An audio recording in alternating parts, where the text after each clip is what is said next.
Când nu a fost căsuleț, era frumos.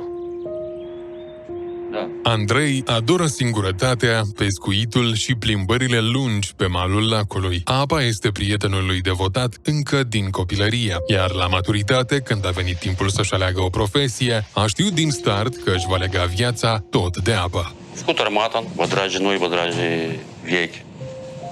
Pe urmă am trecut cursurile de водолаз, matros spăsatel, 3-a clasă. Nu, 2 oameni eu am scos și au rămas gei, dar 7 oameni nu. Nu, cum noi și întotdeauna când te duci și trebuie să-l scoți, al cauți, întotdeauna te teni uleacă. Nu e așa om, că să nu teamă.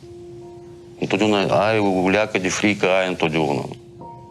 Cum noi și asta este frică. Este un bărbat care și-a depășit cu onoare teama, dar în urmă cu 2 ani a trebuit să dea cel mai mare test al curajului. Și la mine a ieșit macrota și două picături de sânge. Și все. Și eu am fugit la policlinică dintr-o dată, eu am înțeles și chestia.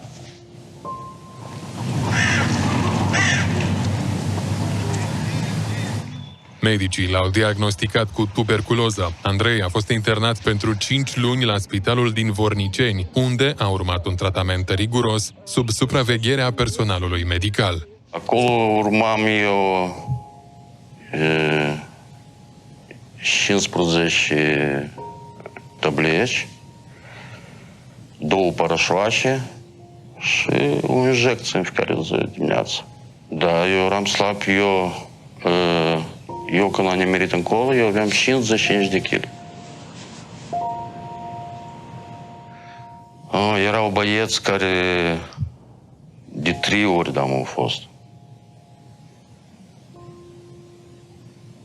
De 3 ori au fost. Dacă nu fac tratament,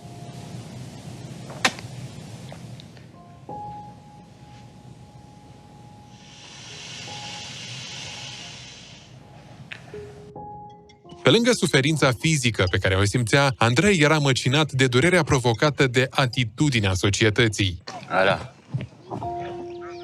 Ты где, дома?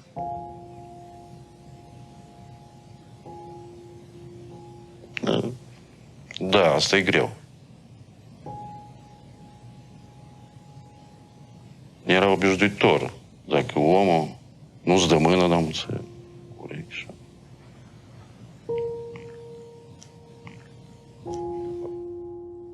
Vreau să mă apropie de un copil. El e copilul. Tot e greu asta.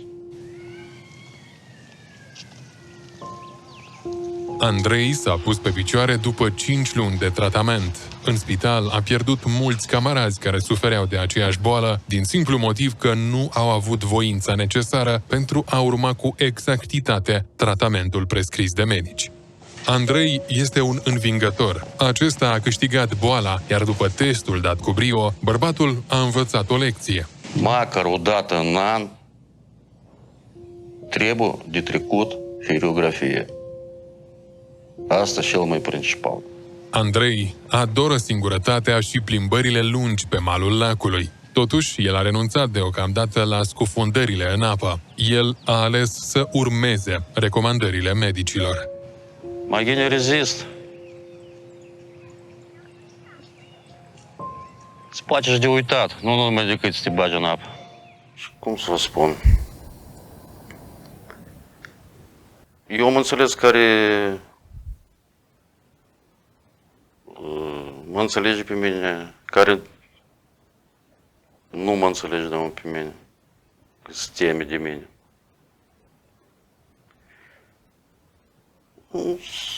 Am văzut, da, mă, cine e om, cine nu e om. În timpul tratamentului, Andrei a avut alături de el 2 oameni dragi, mama, cea care l-a susținut mereu, și prietenul său din copilărie.